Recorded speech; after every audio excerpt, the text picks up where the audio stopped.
વિદ્યાર્થી મિત્રો, વિદ્યુત કોષ માટે આપણે જોયું કે એમાં થતી રાસાયણિક પ્રક્રિયાના લીધે એમાં વિચાલક બળ પેદા થાય, પણ બાહ્ય વ્યવહારમાં જરૂર મુજબ એનું મૂલ્ય વધારવું કે ઘટાડવું પડે. એટલે મૂલ્ય વધારવા માટે એક કરતાં વધારે વિદ્યુત કોષોને જોડીએ તો એના જોડાણને શ્રેણી જોડાણ કહે છે. અને એમાં ધારો કે A અને B બિંદુ વચ્ચે E1 વિચાલક બળ અને R1 અવરોધ ધરાવતો એક વિદ્યુત કોષ જોડીએ છે. એ જ રીતે આની સાથે B અને C વચ્ચે E2 વિચાલક બળ અને R2 આંતરિક અવરોધ ધરાવતો બીજો વિદ્યુત કોષ જોડીએ તો A અને C વચ્ચે E1 અને E2 એ વિદ્યુત કોષોનું શ્રેણી જોડાણ થાય. આ સ્થિતિમાં પહેલા વિદ્યુત કોષ માટેના A અને B આમાં પરિપથમાં વહેતો પ્રવાહ જો લઈએ તો આવી કોઈ દિશામાં કુલ પ્રવાહ ધારો કે I મળે છે. E અને B વચ્ચે વિદ્યુત સ્થિતિમાન લઈએ તો VA માઈનસ VB મળે આપણને. અને VA માઈનસ VB ને આપણે VAB તરીકે દર્શાવીએ તો A અને B બિંદુ વચ્ચે વિસ્થિતિમાનનો તફાવત VAB બરાબર VA માઈનસ VB થાય. હવે ગઈકાલની આપણે જે થિયરી જોઈ કે એમાં જોયું કે આ બે વચ્ચે જ્યારે વિદ્યુત પ્રવાહ વહેતો હોય તો એનું VA માઈનસ VB નું મૂલ્ય E1 માઈનસ IR1 થાય. અને તેથી VAB બરાબર E1 માઈનસ IR1 મળે. આ જ રીતે B અને C વચ્ચે જે કોષ જોડાયેલો છે એના માટે VBC તરીકે દર્શાવીએ તો VB માઈનસ VC થાય. અને તેથી VBC બરાબર E2 માઈનસ IR2 મળે. હવે જો આ એક વિદ્યુત કોષ સાથે બીજો વિદ્યુત કોષ જોડીએ તો આ બેનું શ્રેણી જોડાણ થતો A અને C વચ્ચે વિસ્થિતિમાનનો તફાવત VAC બરાબર VAB અને VBC VAB વચ્ચેનો આ સ્થિતિ થઈ અને VBC વચ્ચેની આ સ્થિતિ લઈએ તો આ બે વચ્ચેનો આપણે કુલ સરવાળો કરીએ તો આવું કહી શકીએ કે VAC બરાબર VA માઈનસ VB વત્તા VB માઈનસ VC મળે. હવે એની કિંમતો મૂકીએ તો E1 માઈનસ IR1 વત્તા E2 માઈનસ IR2 માટે VAC બરાબર E1 plus E2 minus I R1 plus R2 મળે. આ સ્થિતિમાં અહીં E1 અને E2 બેનો સરવાળો જો લઈએ તો બંનેના વિચાલક બળના સરવાળા E1 વત્તા E2 ને EQ એટલે પરિણામી વિચાલક બળ તરીકે દર્શાવીએ અને પરિપથના અવરોધમાં બંનેના આંતરિક અવરોધ તરીકે લઈએ તો R1 વત્તા R2 બરાબર REQ તરીકે દર્શાવી શકાય. અને તેથી VAC બરાબર આપણને કિંમત મળે EQ માઈનસ IREQ થાય. એમાં આપેલી સ્થિતિ માટે અહીં જો પરિપથ જોઈએ તો પ્રથમ કોષના ઋણ સાથે બીજાનો ધન જોડાય છે. આ જ રીતે જો આગળ જઈએ તો બીજાના ઋણ સાથે બીજાનો ધન જોડીએ તો આ પ્રમાણેનું જે જોડાણ થાય એને વિદ્યુત કોષનું શ્રેણી અને સહાયક જોડાણ કહેવાય, જેમાં બંનેના વિચાલક બળોનો સરવાળો થાય. પરંતુ જો એવું થાય કે પ્રથમ કોષના ઋણ સાથે બીજાનો ઋણ આવે અને બાદ ધન થાય તો બંનેના વિચાલક બળોની અહીં બાદબાકી લેવાય. અવરોધના મૂલ્યમાં કોઈ ફેર પડતો નથી. આવા જોડાણને પણ શ્રેણી જોડાણ જ કહેવાય, પણ શ્રેણી અને વિરોધક જોડાણ તરીકે દર્શાવાય છે.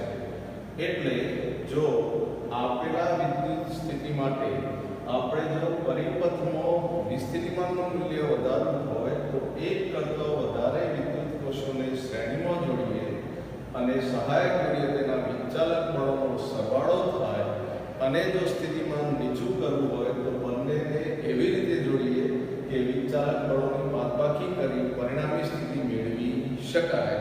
આ જુદી જુદી સ્થિતિ માટેના મૂલ્યો છે. હવે જેમ આપણે શ્રેણી જોડાણ જોયું એ જ રીતે વિદ્યુત કોષ માટે એના સમાંતર જોડાણનું પણ જોડાણ વિચારી શકાય.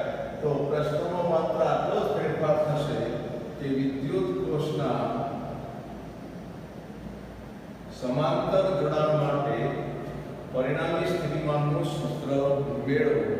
મિત્રો અહીં આપણે આવું વિચારીએ કે ધારો કે આ E1 વિચાલક બળ અને R1 આંતરિક અવરોધ ધરાવતો એક વિદ્યુત કોષ છે અને એ જ રીતે E2 વિચાલક બળ અને R2 આંતરિક અવરોધ ધરાવતો બીજું વિદ્યુત કોષ વિચારીએ. તો ધારો કે પરિપથના બે બિંદુ આ V1 અને V2 વચ્ચે E1 અને E2 વિચાલક બળ ધરાવતા બે વિદ્યુત કોષો સમાંતર જોડાય. આ સ્થિતિમાં E1 નો પ્રવાહ ધારો કે I1 અને E2 નો પ્રવાહ ધારો કે I2 છે. તો V1 બિંદુએ દાખલ થતા પ્રવાહો I1 અને I2 છે. જ્યારે બહાર નીકળે ત્યારે એ પ્રવાહ I લઈએ તો I બરાબર I1 વત્તા I2 મળે.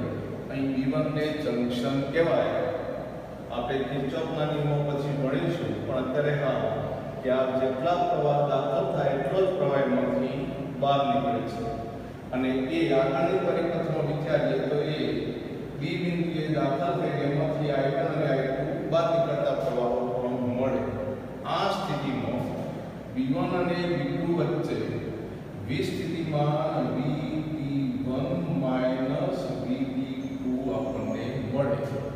એમાં VB1 VB2 વિચારીએ અને એમાં E1 વિદ્યુત કોષ માટે આ સ્થિતિ વિચારીએ તો E1 વિદ્યુત કોષ માટે વિસ્થિતિમાન V બરાબર આપણે આગળ જોઈ ગયા એ પ્રમાણે આવું લખી શકીએ કે E1 IR1 થાય.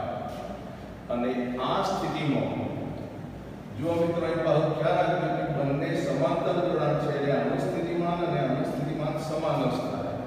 આ સમીકરણમાંથી આપણે I ને સૂત્ર કરતા બનાવવા છે તો આવું લખી શકીએ E1 V/R1 મળે. મિત્રો ખ્યાલ રાખજો કે આને આ બાજુ લાગે એટલે પ્લસ થાય, પેલું માઈનસ અને આ પણ છેદમાં જશે. જેમ E1 વિદ્યુત કોષ માટે વિચાર્યું એ જ રીતે હવે E2 વિદ્યુત કોષ માટે વિચારીએ તો એના બે છેડા વચ્ચે પણ વિસ્થિતિમાનનો તફાવત V જ મળે. એટલે આ પ્રથમનો પ્રવાહ જેમ E1 I1R1 થાય તો I1 ને સૂત્ર કરતા બનાવી તો મૂલ્ય મળે.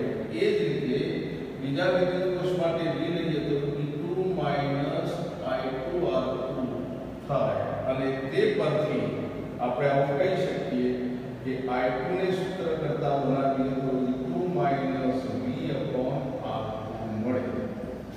હવે આ સમીકરણ છે એને ધારો કે સમીકરણ 1 ગણીએ તો સમીકરણ 1 માં I1 અને I2 ની કિંમતો મૂકીએ તો કુલ પ્રવાહ અને એ પરથી એના પરિણામીનું સૂત્ર થશે.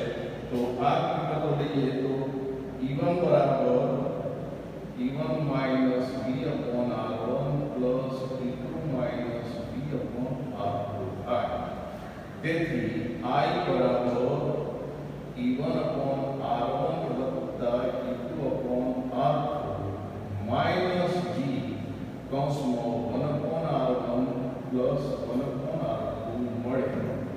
તો ખ્યાલ રાખજો કે આ બેનામાં કિંમત સામાન્ય લઈએ છે. હવે આનું જો પ્રથમ પદનું સાદું વિચારીએ તો I બરાબર E1R2 પ્લસ E2R1 છેદમાં R1R2 થાય માઈનસ V કૌંસમાં R1 plus R2 upon r1 r2 મળે.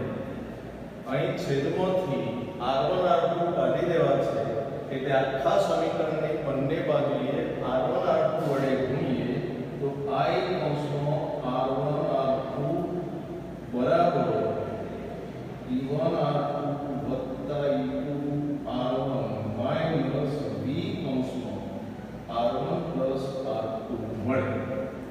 હવે મિત્રો આપણે વિસ્થિતિમાનને સૂત્ર કરતા બનાવવા છે તો આવું થાય કે આ પદ આ બાજુ લાવીએ, આ પદ પેલી બાજુ લઈએ તો v r1 પ્લસ r2 બરાબર e1 r2 plus e2 r1. હવે આ પેલી બાજુ જશે એટલે માઈનસ I કૌંસમાં r1 r2 મળે. જો હવે વિને સૂત્ર કરતા બનાવીએ તો v બરાબર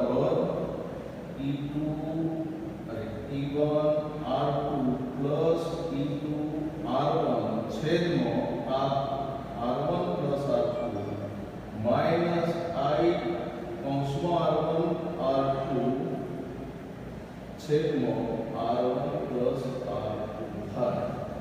અહીં પ્રથમ પદ માટે જો આપણે આવું લઈએ તો e1 r2 plus e2 r1 બરાબર ભાગ્યા r1 પ્લસ r2 ને eq તરીકે દર્શાવાય છે. અને આ જ રીતે r1 r2 upon r1 plus r2 ને req તરીકે દર્શાવીએ અને એક કિંમત આ સમીકરણમાં મૂકીએ તો વિસ્થિતિમાન v બરાબર આપણને eq માઈનસ I req પ્રાપ્ત થાય. આ સમતુલ્ય સ્થિતિમાનનું સૂત્ર છે. જો વ્યાપક સ્થિતિ વિચારીએ તો જે બે વિદ્યુત કોષ છે એના પર બે ત્રણ અથવા તો ચાર વિચારીએ તો આ પદ એ પ્રમાણે વધતા જાય. જે v1 upon r1 વત્તા e2 upon r2 એ પ્રમાણે આગળ જાય. અને એ સાદુરૂપ આપણે વિચારીએ તો આપણે એ સાદુરૂપ માટે આવું વિચારી શકીએ કે આપણને eq ની કિંમત અને req ની કિંમત મળેલી છે એનો ગુણોત્તર લઈએ તો eq છેદમાં req કિંમતો લઈએ તો e1 r2 plus e2 r1 છેદમાં r1 પ્લસ r2 ગુણ્યા r1 r2 છેદમાં r1 પ્લસ r2 થાય. આ કિંમત અને આ કિંમત ગુણોત્તર સ્વરૂપે લઈએ છીએ. તો આ પદ નીકળી જશે અને તેથી eq upon req બરાબર e1 r2 વત્તા e2 r1 upon r1 r2 પ્રાપ્ત થાય. હવે આનું પણ આગળ સાદુરૂપ વિચારીએ તો eq upon req માં આ લસા જુદો પાડીએ તો e1 r1 છેદમાં r1 r2 થાય એટલે r2 જતા રહેશે એટલે પહેલા પદમાં e1 upon r1 વધે. એવું આના છેદમાં લસા વિચારીએ તેમાં r1 જતા રહેશે એટલે વધશે e2 upon r2. મિત્રો બે વિદ્યુત કોષો માટે આ વિચારીએ. હવે બે કરતા વધારે વિદ્યુત કોષો વિચારેલા હોય તો આ પદને આગળ આપણે દર્શાવી શકીએ en upon rn તરીકે પણ લઈ શકાય. આને આ ગુણોત્તર માટે વ્યાપક સૂત્ર તરીકે પણ દર્શાવાય છે. આમ જો જેવી જરૂરિયાત એ રીતે વ્યવહારિક જુદા જુદા હેતુઓ માટે વિદ્યુત કોષોને શ્રેણીમાં પણ જોડી શકાય, સમાંતર પણ જોડી શકાય. અસ્તુ.